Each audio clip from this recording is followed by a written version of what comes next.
intro, and then I'll show you something after. What's going on, everybody? This is Brian from We Don't Know Yet, a podcast where we learn something new every day. And we're jumping right into no frills, no nothing. We're just going to go right into it. Dude, I'm reading this article about Jada and August. What the heck is that? Okay, Is that a pop? I told you that I wouldn't buy anymore, and I really haven't, but I saw this Baby Yoda. It's a giant-sized Baby Yoda, Bruh. and I had to purchase it. I God. had to purchase it. And it has a bobblehead, too. That's eerie. Like, why would you want to wake up to that?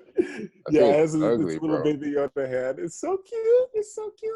Nah, if that was in my room, I would have smacked it or thrown it in the trash. You don't like dolls, so why would you buy that? I don't get that. I don't like, because it's not a doll, bro. It's not like, ew, I hate like human-esque dolls, but this is Baby Yoda. This is Baby Yoda. I feel you.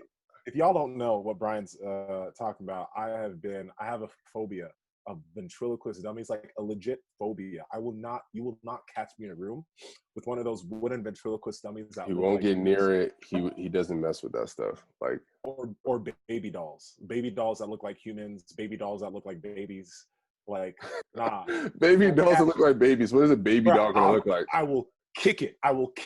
If I see that kind of thing in a room with me and I got to step at it, I'll kick it across the room and I'll go somewhere else. But you ain't ever going to catch me in a room with someone. What are you going to do when you got kids? Kids going to have dolls and whatnot around. My kids ain't going to have dolls. My little girl is not going to have dolls. She's going to have maybe like, cool dolls like Woody from Toy Story. Like, see, that's something I'm not afraid of.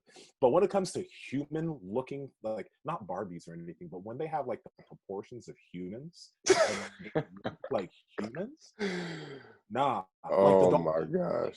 Dolls that blink are horror pasta. Like it's horror fuel. I can't handle it. Ooh. And you guys know that Nsima is a 260 pound 240, sorry, you slimmed up. 240 pound power lifter and martial artist, yet just doesn't mess with dolls. But hey, we all got our things. I don't like heights, so I don't know why in the past few years I just can't go up high. It's just not for me. I'm okay with heights. You like heights? Heights aren't a problem for me. Oh, yeah, I don't know why. I didn't used to be scared of heights, but now all of a sudden I am. Dude, we gotta talk about Jada and Will and this August thing though, because I'm just like, we could talk about a whole bunch of things, but we need something funny, kind of current. All right, so let me give you all the context. I'm sure you already know. Apparently, I feel like we're just like a gossip channel now. We're just sitting over here like, today on today's news and people. But anyways, Jada's over here talking about a few years ago, her and Will were separated. Her and Will Smith were separated, going through a rough patch in their marriage. August shows up. I guess Jaden was like a mutual friend. He was going through some health issues. The family as a whole was helping him out. And through them helping him out, this entanglement between August and Jada begins to emerge. And yeah, so then this guy comes out. I don't know, is he dropping an album or something? I don't know what he's doing. But it comes out all these years later and says, hey, me and Jada messed around and I got my blessing from Will to have it happen. And we're going to jump right in, man. What do you think about that? Because if I'm getting married, and I know I've never been married, so I know that marriage is a very hard thing to do, man. It's one of the hardest things, one of the most sacrificial things you can do in this human existence. And when you have a long marriage, things happen. Obviously, like that's a worst case scenario. You're about to get divorced and, there's like other people involved, but I'm just like, I would never want that for me. So it's like, what do you, when you hear this, what goes through your mind, bro? So I think like, I don't know, when I hear about that situation, I feel like maybe something stemmed from the side of Will. initially that like Probably. He's been real I think, quiet. yeah, because like I feel like, okay, you're a celebrity, you're a dude that could have any woman, and Jada could have any man, right?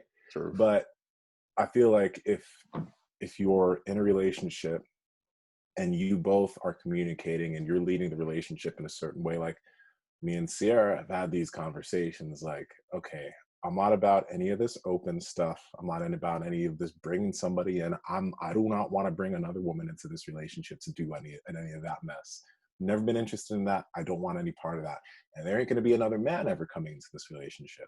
Hmm. That's not. I don't feel that, right? If Hmm. we have issues and we're feeling the need, or we feel like we need to talk to other people outside the relationship in any type of way, we need to first talk to each other about the problems that we're having if we're starting to feel that way.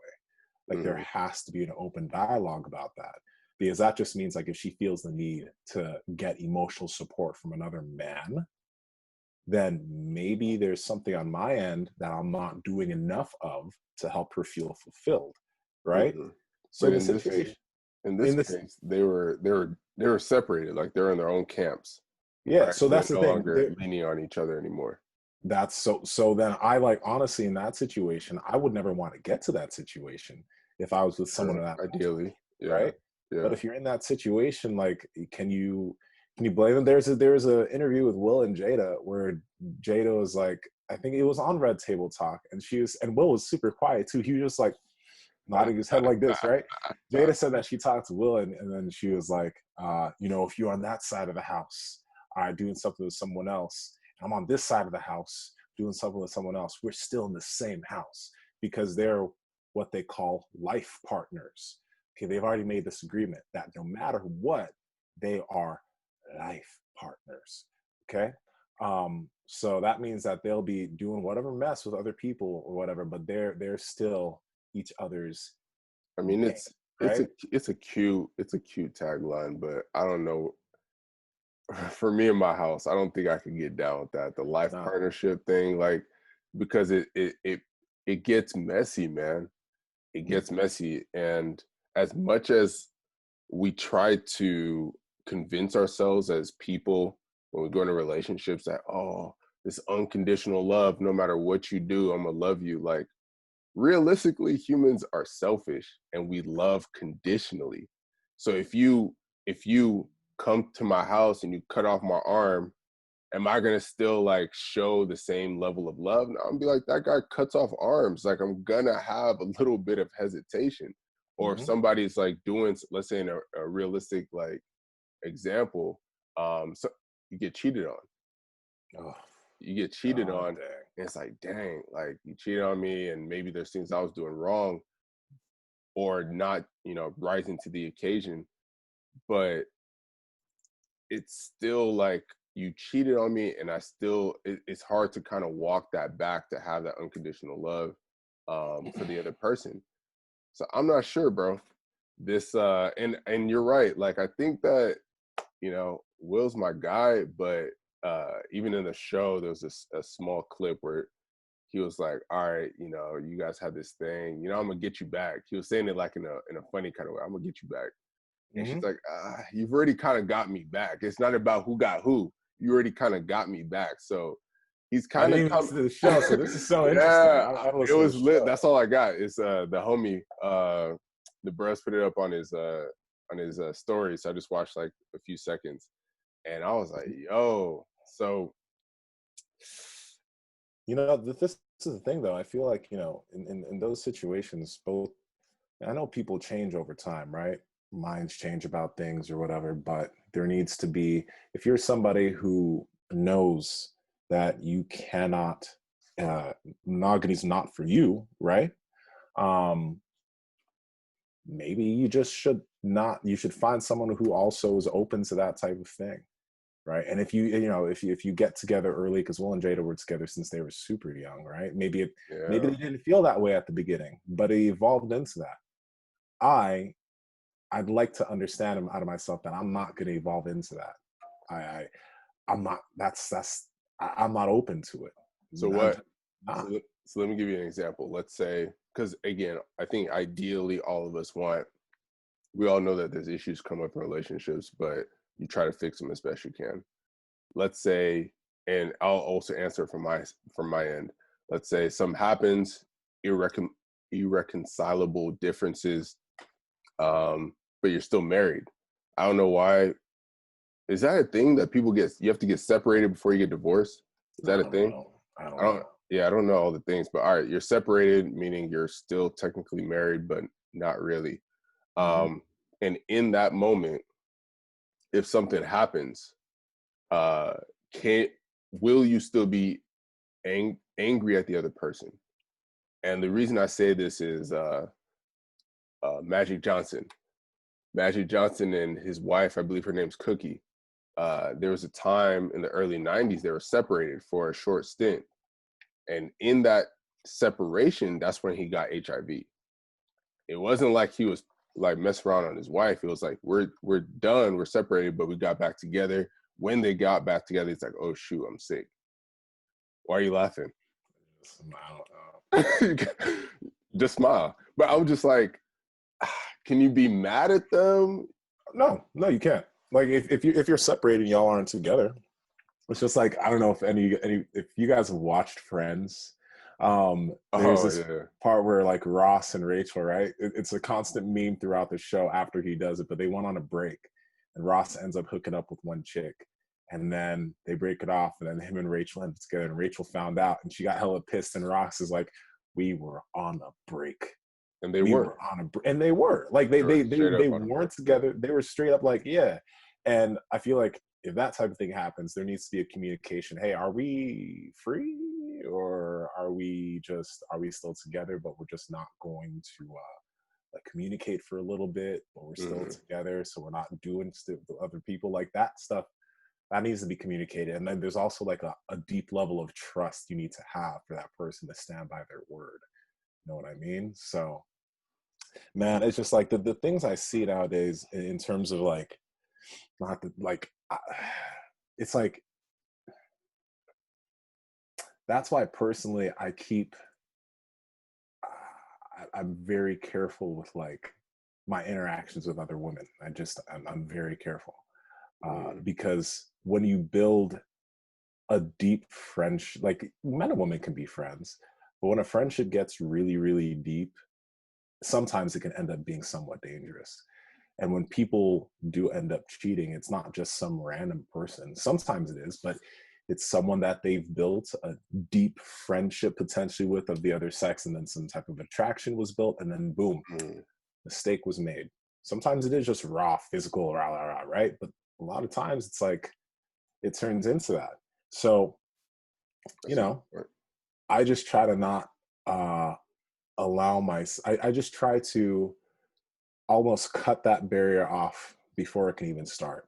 I have female acquaintances. I don't have many deep female friendships. Straight up, that's just the truth, Yeah. and that's by choice. That's by choice. I don't build deep friendships with women my age. It does get dangerous. I remember an OG told me it once before. It's like, um, don't invite problems into your home uh, when they don't need to be there. And it's like if you are in a relationship or you're talking to somebody, and even if there's just a 50 or 40 or 15% chance of something happening with someone, um, it's like you just want to curb that whole thing from happening. It's like, man, I just don't even want to. Let me not even text her. Let me not even invite her to this cookout. Let me not do nothing. I just want to absolve any issue from even happening. I don't want no type of nothing, because Yep. it's gonna harm me and whomever else in the future. But I mean, I have female friends, and I have female friends even when I was in a relationship. But it was like, you're right. You have to put in There parameters. You has got to to be a put in. barrier. There has to be like I can't really be texting you after 9 p.m. Like that's not cool. Or this can be like, misconstrued as something else. Don't be calling my phone, like, and one after another, because that will also imply something else too. But Hmm. Like, let me go also ahead. clarify this. Hold on to that. Like, yeah, I think you can have female friendships. Um, I'm saying you can, but you have to put in you gotta, yeah. guidelines. You got to put in guidelines, because, and the reason I think there's value is that there's many times I'll be tripping. I'm not thinking about, my relationship in the right way. You get a honest female's perspectives, and that also can get a little murky. So you got to be careful of that.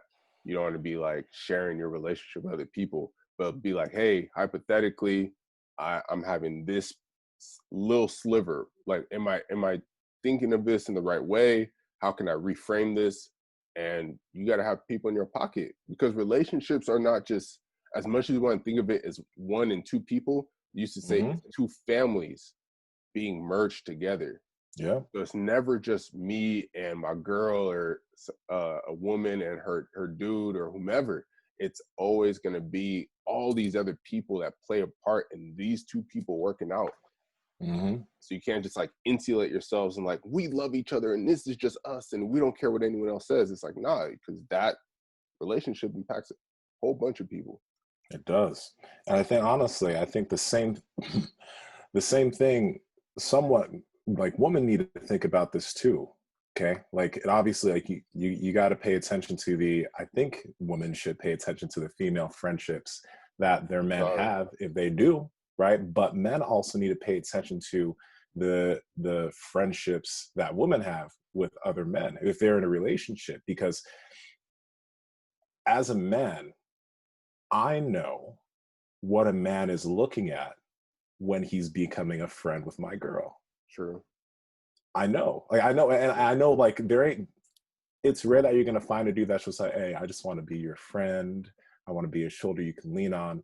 If we're being real, we know, dudes. You know, You know what, I know, their ulterior motives are, right? you know. So like when I sometimes hear, because I've heard this before. Oh, they're just a friend, blah blah blah, this and that. I'm just like, sometimes women choose to be oblivious to the obvious intentions of a man that's trying to be their friend. They want to be like, oh, there's just there, and then and then you find out it's something more like that. Like dudes got to be careful of that. They got to pay attention to that, and women should also pay attention to the friendships that their man has. I think there should be an open dialogue between two individuals in a relationship about what type of friends that they have while in the relationship with the opposite sex. So there shouldn't be no problem. You can't have friends, Right. but you're going to have friends that are going to overstep their bounds with your partner. And you probably do have friends that are overstepping their bounds with you. And you got to draw that line. If That's there's true. no line drawn, then there's always going to be an invitation for somebody else to have a say in how things go in your relationship. I think one good way of trying to draw a line is not hanging out with uh, someone of the opposite gender by yourself. Oh, You know what I'm hell saying? no.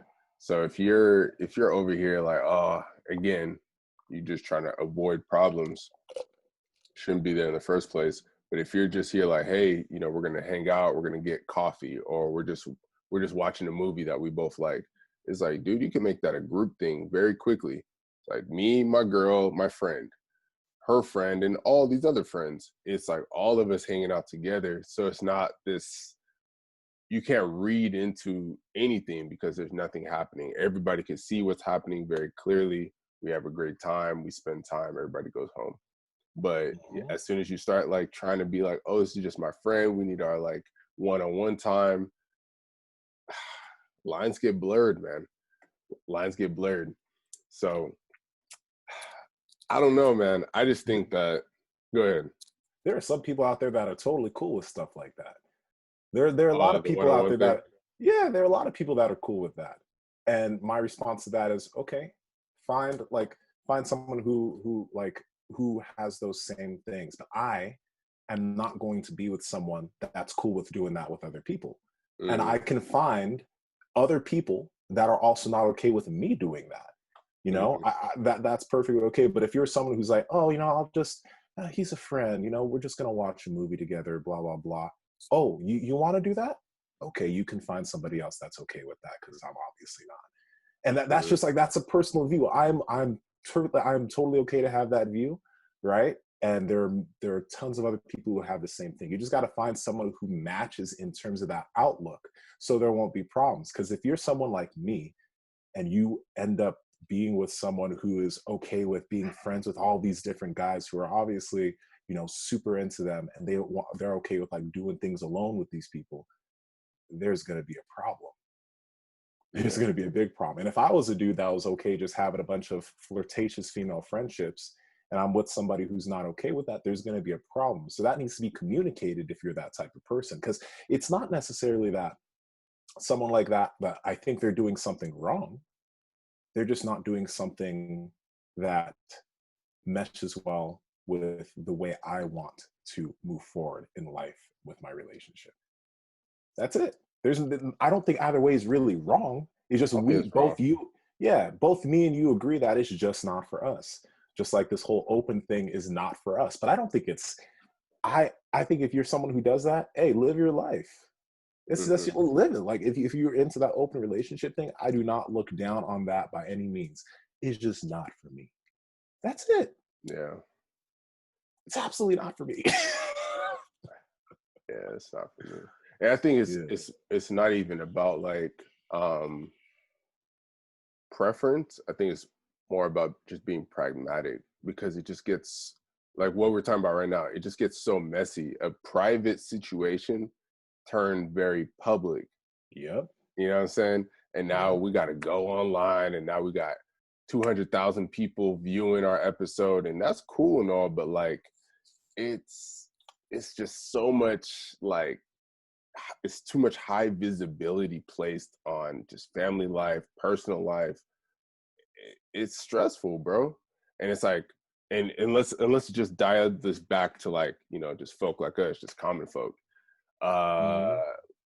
it, let's say you have somebody, something happens, you know, there's extracurricular things happening. Now you got people calling your phone, what's going on? You got maybe her family that wants to get involved, you got friends involved. It becomes, and you know, for those maybe who have kids, the kids are also like impacted. Willow and Jada are like, They don't, what? they don't give a dang. They're like, dude, I'm living my life. Like y'all old folk, go do what you need to do. That's why August was in the house so much. I thought they were just watching movies. Yeah, we were just having family Fridays, and Oh little did I god. know, it's crazy, bro. So you just gotta. I think it's like pragmatically, it just like little things become big things very quickly. And so, Mhm. remember that show Sister Wives? Didn't that used to come on? You never heard of that show? Never heard of it. It was like Not it was yet. like a whole thing. I don't know what channel it was on, but it was like a guy would marry like three, four, five, however many women. It was like a polygamist, right? And Mm-hmm. he would have all these different wives, but the wives then had to create relationships amongst themselves so that they felt like sisters, they felt like friends, they felt like they could ride for each other. Mm-hmm. But I felt like in every episode, and you know, I watched a couple of my moms, so in every episode, I would see um, the dude would favor one lady over the others, or Mm-hmm. he would be more attached to or have a better relationship with one over the other three or something like that. That's going to start jealousy. That's going to start infighting. That always gets things popping. Like humans, you're always going to prioritize. You're always going to rank people. Like whether you perceive it or not, other people going to see it. Yeah. So yeah, I'm good, bro. I'm good. I'm just standing here. I'm just gonna watch, but Yeah. no, the world is crazy, bro. You know, real talk. I don't even look at it though. I don't even like the lens of it being dirty and messy. That's not even the thing that pops in my head with that. Oh Um, yeah, I just it's just it's too much work, right? And lot. I'm just someone who, when I'm with one person and in a relationship with somebody, my attention as far as uh, a relationship goes to that person. Like that's why, like, and I only have energy for that much. I don't have the energy. Like I have a lot of deep friendships with other men because we feed each other in terms of like support, ideas, moving forward. Like yourself, Micah, Mark, our group that we have on the group chat, like we feed each other moving forward, right? Those are productive friendships, right? I don't have energy to just be friends with a bunch of people that are just not conducive to my future. I don't have the energy for that. I mean, I know it's great to have a network of people, and I have a network of people outside of my core group that I'm cool with, but I mean, again, being real, there's very few women in that. And that's just, again, a personal choice of I don't want, like, I want my stuff to be uncomplicated, you know? And am I trying to build my future with this person that I'm with? Yes. So then, like, I'm going to focus on that, and my friendships are gonna lead me in the forward direction moving forward. But what's going to be, for me, it's like, what's the utility of a deep female friendship? Real talk. But I just look at it as far as utility. And it's not like, because I know we're gonna have women listeners, right? It's not like I don't value women as friends or anything. I don't think that they can't have a conducive input into my life, and I do have some. I just think when it goes as deep as emotional, like you have, like, I guess they carry some of your emotional burdens and you carry some of their emotional burdens, and they let all their things onto you as a friend and all of that. I just think, again, it can get very muddy very fast. Like, okay, this is different too. Like Maisha and Mina, right? They're friends. I've known them since we were kids. I feel like there's a different situation also if you've known someone for like all your life or a lot of your life, right? I don't think it's impossible to build a friendship with the opposite sex when you're older, but for me personally, that I have literally, up until this point in my life, have had no need for it. There's been no utility. It was never turning into something that I could help somebody move forward, and they could help me move forward. And I was just like, why? You know? It's real. It's just I get it. We all have different perspectives on it and experiences with relationships across genders. I don't know. I have a slew of female friends, and the way you use the word slew, I love it. I have a slew. I have a lot. I have a lot of friends. I know. It just, the word slew just makes me laugh. It makes me laugh. Yeah. Hey, but real talk though, Brian. What? Go ahead. Real talk though. You and I have had conversations about this. We're just like, get that number out your phone. All right. No. Look, so you have to qualify that, because the only reason you say that is because, yes, I was going to do some nonsense, and that number has been in my phone. Yes, I agree with that. But what I'm saying, because you were talking about productive, useful, fruitful relationships, and I can list a ton of relationships where women are praying for me. I'm praying for them and their families.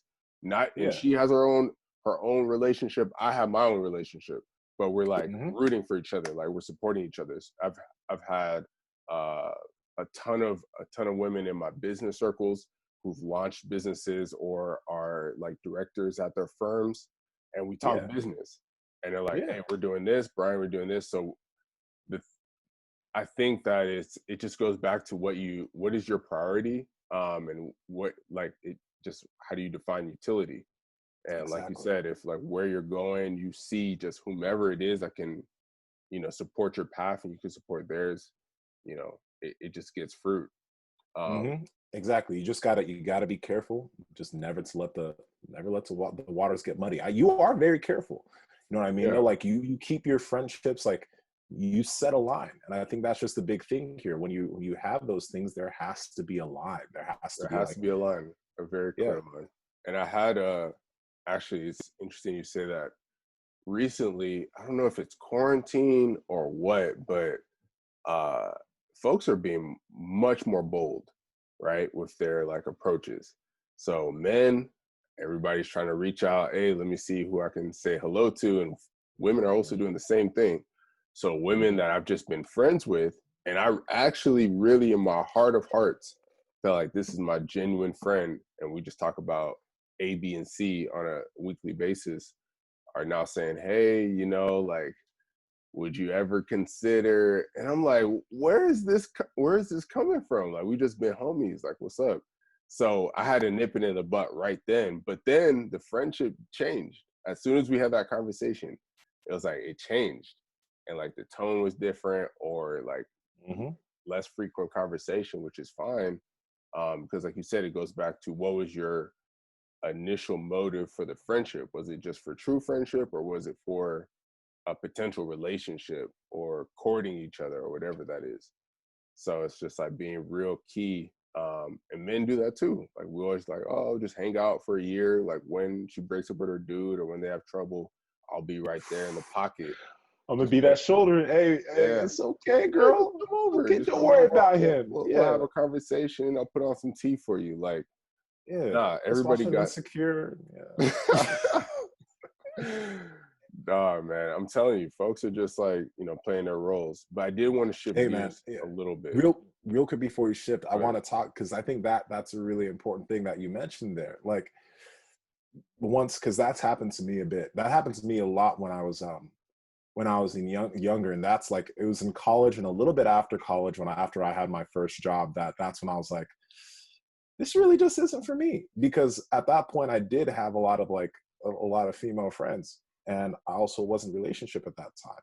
But what I noticed was like when those like there were clear boundaries set, like I made it clear I'm with somebody here, right? And the dynamic would change after they're like, hey, we should do this, or I've been thinking this way about you, blah blah. I'm just like, nah, no, like nah, Like, we can't do nah, that. I'm sorry, nah. like I don't do that. And then immediately, again, dynamic changes. The whole conversation, we just trickle out of that whole thing because it's now just weird. You know what I mean? That's true. So That's true. It's like, awkward. You don't want to be that person that received the no, and then to yeah. still be like, oh, we're still friends. It's like you may as well just fall off. And that's part of the reason why, like, again, I do have some women that I'm friends with, but like it's my communication is so clear with them that it's just like it's there's never going to be an attempt at that. Like I set the line so freaking clear and hard that mistake won't be made. I think you got to do that as a man or as a woman if you're in a serious relationship with somebody, or if you really don't, if you have this friendship and you never wanted to enter into that realm, you Yeah. got to somehow let that be known. Yeah. I'm a little scared though, man. Like this marriage thing is it's like this pie in the sky dream that we all have of just like, man, I'm gonna have a dope marriage and everything's gonna be cool. But we all know that how many marriages are just like blissful and flowers growing, like Mm-hmm. they're all like messy. Not, let me not say messy. They all have their challenges. Of course. They all have their challenges, and it's just like even if our challenges don't manifest themselves in this very public way of, you know, like what happened with Jada and Will, like you'll have something pop up, and it's like, how do you respond? Because it's very easy to just be like, man, I'm gone. Like, let me just get this divorce. There's however many people left in this city I could talk to, like, and just go your own way. Or Mm-hmm.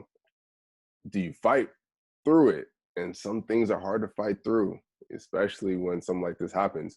Look, where I wanted to take it was talking about authenticity and vulnerability, because we made light of this whole conversation, but this is a very serious conversation around Yeah. marriage and separation, and I think honesty.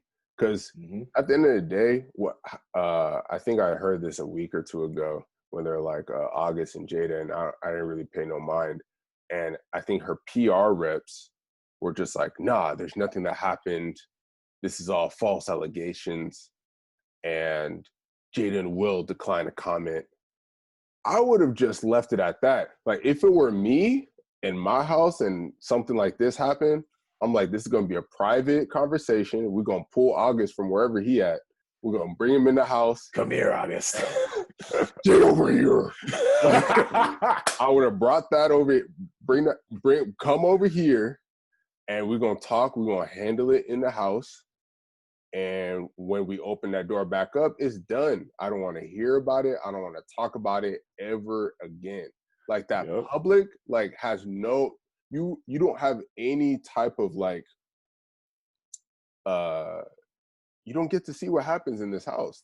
You're not privy to this. So like, how would you describe like her? Because she was very honest, very transparent. Like, was that the best approach? And like, how, to what degree should we be vulnerable and authentic to folks that are not in our inner circle? I think so the first question, was that the best approach? There's two answers to that. If that happened to me, for me personally, would that be the best approach? Not for the way I am now as a human being, because I don't want to air all of my private stuff into the public. But you're a private person. If I were a celebrity, and we all know that attention goes, or money is attention, or attention equals money, right? So in this situation, well, how are you going to get the most eyes? How are you going to get as many people watching that interview? Because you have advertisers and all that type of stuff. Everybody's on this right now. What's the best approach? Well, shoot, you're about to get tons of eyes if you bring this out and talk about it. So you're going to make some money. Okay, let's have people talk about it. So in her situation, definitely the smartest move to do an interview about it. I haven't seen it, but just from what you're telling me, she talked about it all. Will was there. Like, this is juicy. This is going to get millions of views, bro. And this is going to make them. This is going to make them millions of dollars probably. In the long run, it'll make them millions of dollars. Just like, I feel like the Kardashians, it's the same type of thing. Drama. Like, people eat up drama. You think that like when they're having new seasons of Keeping Up with the Kardashians and they get in a fist fight, that they're really getting in a fist fight over something serious? We're trying to get money. They're like, ooh, people are gonna love if I punch Kim in the face. Like, and ooh, there's a separation now with the sisters. Oh my God, this is so crazy. More eyes equals more money. I feel like they kind of do that with Kanye, because you saw how Kanye's been like, he put out that thing that he's running for president. I think he's trolling, bro. But we need to talk about that. I think that man is having an episode, because you know how he has this bipolar stuff. Even when he said there are 400 years, like we chose slavery. I feel like that was kind of like an episode or something. And Kim retweeted that thing, but recently she backtracked because it started like eating up her female audience when he started saying some stuff about abortion. She has a female audience that like they eat up all her makeup and stuff. And Kanye was like, abortion's killing millions of black babies, blah, blah, blah. And Kim was like, oh, no, you got to back up. So when it benefited her and getting those eyes on her, she was like, yeah, retweet this. Yeah, he's running for president, blah, blah, blah. But when it starts to eat at her, like her pocket, she backtracked, right? So there's always like, that's always going to be it. Like, these people, celebrities, are going to do whatever they can. There's no, I don't think that they even really care about what the public thinks, as long as they can get eyes on the situation that's happening and somehow spin it into a positive. Because Jada's definitely spun this into a full-on positive for their family. True. That is true. That's a good point. Right? I think that money. Yeah, they're gonna get cashed out.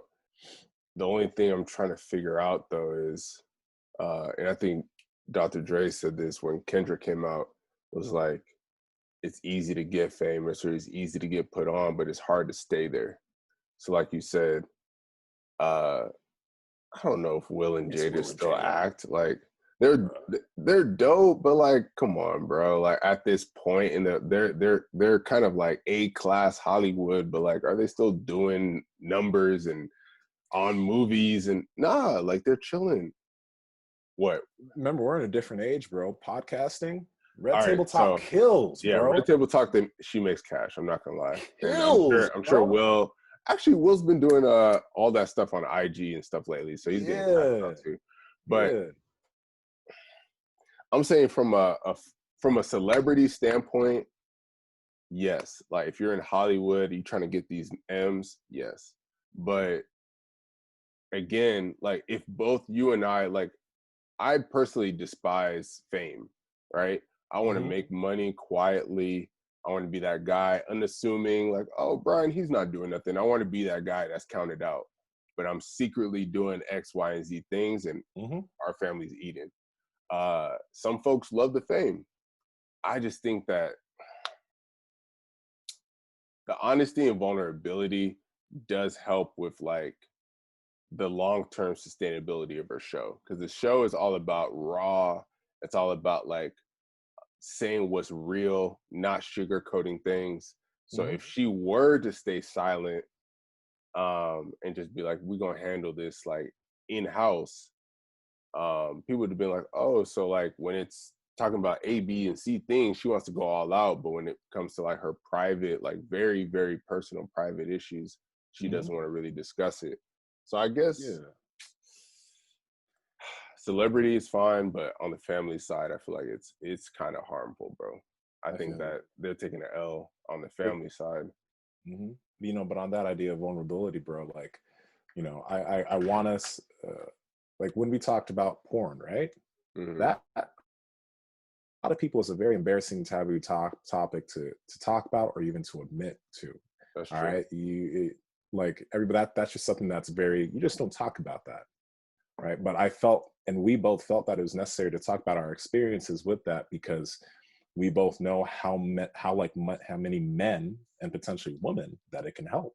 So I didn't mind airing out that whole thing, how I did have a porn addiction in the past and how I was able to get past it, and how much negative it brought upon my life, right? And there's still some remnants of that in my day to day. Like, it's still there. It's slowly getting out, but it's still there. And that was a very vulnerable thing for us to talk about and air out. And people agree with it, some people don't, but we both felt it was a necessary thing to talk about. And it was freeing. It was freeing. It no longer has like a hold on you, because it's not something you're ashamed to talk about anymore. And like other people were able to kind of get they were kind of able to be supported, knowing that other folks are also going through it. So that's a good point. That's a good point. I think being 100, I think, does, because I'm trying to figure out what my stance is on this. I think transparency is always going to be the best scene, but there was a article put out, I want to say in the New York Times, and they also concur that authenticity, transparency, honesty, are all great traits, and how you should try to maximize its fruit as much as you can. However, you can go too far. So in a job interview, they said that the folks that are in the 90th percentile, folks that were going after a job, like, you could be as transparent about your weaknesses at that point as you want, because you're already in that high caliber role, or a high caliber threshold, that when you talk about your weaknesses, is kind of just now speaking to your self-awareness. Like, wow, Nsima is so good at his job. He does X, Y, and Z. And he also talks about, and he's very honest about his shortcomings. We need that guy. He's very reflective. But the folks who are in a lower caliber, maybe like the 20th percentile, the 40th percentile, when you talk about your weaknesses, you come off incompetent. You come off like, this guy has no track record. He has no idea what he's doing. And he's telling me that he doesn't know how to spell words that have eyes in them. Like, what? No. Get out of here, bro. Get out. You can't spell? Like, you know what I'm saying? So it's like, to what degree, like, authenticity only serves certain folks, and it only is most helpful in certain circles. So it's something that we also have to think about too, is like, you know, how far do you go, and with whom do you be very honest with? You know, I can understand that.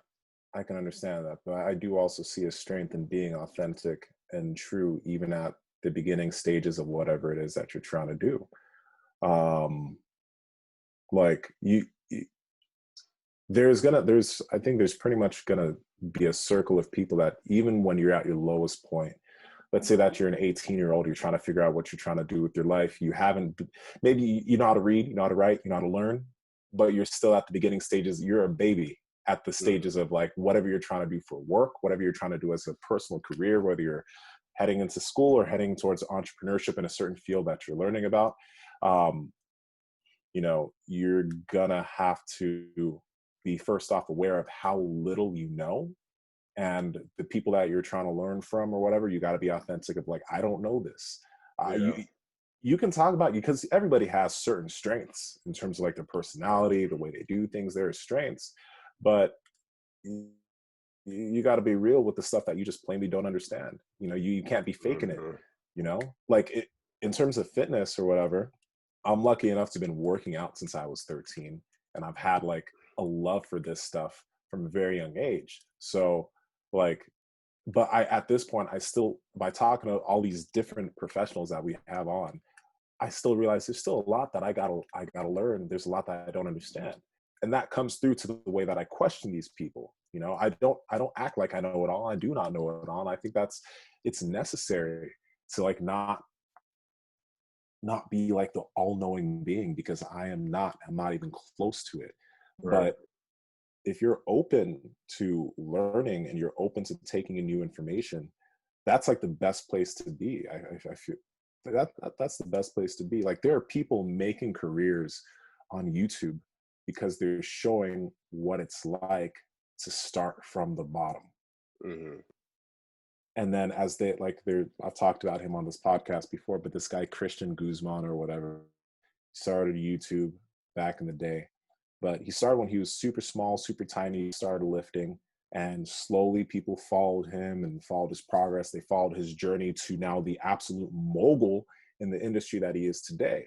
But there was this period where he was like, yeah, I don't know shit. I have no Hmm. business. It's like, I was still figuring it out. And that was necessary for people to hop on to his journey. Hmm. You know, like, you can't just come in if you're trying to do something. You can try, but you just can't come in as this all-knowing person, when there's all these holes that you have in your knowledge and the things that you're trying to do. You should be vulnerable in terms of the things that you do know, and you should lean into the things that you do, but you gotta be real about it. Yeah. That's true. I'm with you. I'm with you. Hmm. You gotta show how the sausage is made. I like, yeah, you said that before. I Yeah. like that. No, I Like, got show the that from sausage Gary is made. Vee. Yeah. Ah, yeah, Yeah. yeah, He used to say that all the time.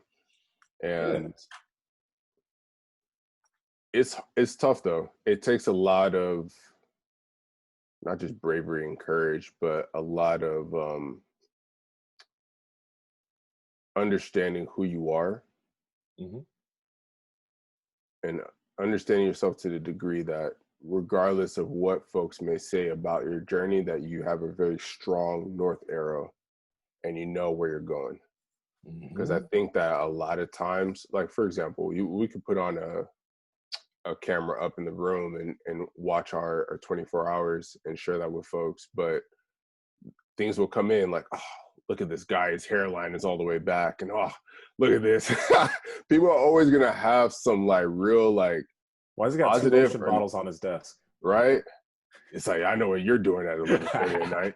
Like, people will always have something to say, right? And Yeah. for someone who doesn't really know who they are and where they're going and have really deep assurances of what that might look like, you're going to get distracted and you're going to be subscribing to some person in North Dakota who really doesn't care whether you make it or not. Mhm. So it's like, if you do want to really show people how the sausage is made, it's like, all right, cool. This is where I'm at. This is where I needed, and I don't know what I'm doing at this moment, but this is where I'm trying to go. And be so firm on that whatever happens um, along the spectrum, you're not allowing that to deviate you from your final destination. Yeah, exactly. You got to know your true north, like you mentioned. Like, um, I still got all those old jujitsu videos on my YouTube channel where I'm getting tapped out by my training partners. Hmm. I felt like that part of the journey in terms of like what I do in terms of jujitsu was necessary to show, because I didn't like, that was the first time I was starting something totally new. And I wanted people to understand, when I do actually get good at this, I want you to see why. I want you to see how long I've been doing it and how much I've been training with it. So on my YouTube channel, there's still all those old videos where I'm getting wrecked in terms of sparring with people, right? But now like that evolution of skill can be seen because of the amount of work that's been put in. So people understand you got to work this hard at whatever this is if you want to get this good. You know, when people are only able to see the end thing, it is great, it is inspirational, it is motivational, but I think, like you said, a lot of people are wondering about those beginning portions. What are you doing right now to get there? It's necessary. Right. I don't even know how we got to this part of the conversation, but it's dope. Yeah. No, I think that's the beauty in these conversations. You don't know where it's going to go. And I do like that. I wish nothing but the best for the Smith family going forward. But as for us, I think the takeaways are that knowing what parameters, guidelines you need to put in place for your relationships to flourish, and understanding authenticity, knowing yourself, then understanding authenticity and when it's going to be most useful for you. In relation to certain circles, in relation to like what time and space you're in, and being very wise to make sage decisions. And I think we didn't talk about it much, but you need to have a good circle, because when you're talking about relationships, when you're talking about the journey, if you don't have a good group, because everybody's trying to do it by themselves. Everybody wants to have that self-made tagline. Like, I did this by myself and I came up and this is me and my, you can't do that. You have to have a group that is championing your success. Like, there's women out there who want to have a husband, but they keep listening to that single friend who's like, oh, he's a bum. Oh, he ain't nothing. Oh, you need to cut him off. Stop listening to her. You feel me? Stop listening to her. Like, you have to find you that friend that is in a great relationship, who's been married for 4 years, who has a small child, and they tell you straight up that marriage is hard and these are the things we're going through, but this is how we're making it work and we're trusting God. That's the kind of friend you need. Stop listening to people that are failing. Thank you. Bruh. Oh, that frustrates me so much. Like, oh my God. You got to get them out of your life. You got to get them out of your life. You got to have some real champions, get some folks that are doing well in what you want to do well in, and learn from them. That's it. Yeah, bro, like, honestly, man, that's such a gem. Like, I know people who, like, their closest friends or the people that they chill with are all people with muddy, bad relationships. They ain't doing much. They're just wasting time. And like, you wonder why you're having problems. You wonder one of the reasons why things are kind of hard for you. Look at your circle of people. Look at what your circle of people are doing. Look at the relationships in your circle of people. Are they successful? Are they always muddy? Maybe you need to reevaluate all those people that you keep close to you, because you might just be a reflection of them. Ooh, that's good. That's good. And folks will hear this and be like, well, what you guys are saying is great and all, but I'm not going to just cut off all my friends and think that I'm better than them, this, that, and third. I can see that, but you have to, if you're not going to like change your, this man got the scissors out. If you're not going to cut out your, all this just rubbish from your life, look at yourself. Are you the waste man? Are you the waste man in your group? I feel like there's some waste men out there that are like, oh, I got all these bums. I got all these like, grouches around me, but not looking at themselves. Like, all right, what do I need to change so that I might be like a shining light in some of my friends' life? They might look at me and be like, hey, B's doing this, that, and the third. He's not perfect, but this is helping me to change some processes in my own life. Yeah. You know what I'm saying? Stop being a waste man. There's some waste men out here, bro. I like how you pull out the UK stuff for that. By the way, have you watched this series on HBO, which is actually really good, What is it? It's UK based. You should start watching it. It is called. It's with that one girl from Chewing Gum. I don't want to start. Just give me. Sorry, What is it HBO about though? show with. It's about this girl that this woman that I don't even want, like, the premise is like she had a wild night, right? And she's trying to piece it together because her drink was spiked and things are just getting more difficult. But it's new and it's not popping up. I'm going to give you the name afterwards. You should start watching it because it's pretty cool. But there's a lot of UK stuff. I think you'll like it.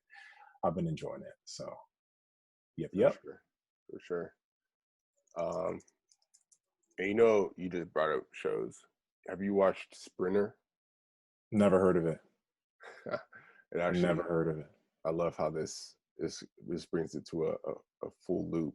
But Sprinter is this movie on Netflix about a Jamaican sprinter who defies the odds and gets a college scholarship in the U.S. and is Oh, wow. executive produced by, guess? Usain Bolt? Nope. Jada and Will Smith. Oh, wow. It's a good movie. It's good. Okay, I'll check it Actually out. good. Yeah, I liked it. The show's called I May Destroy You. I May Destroy You.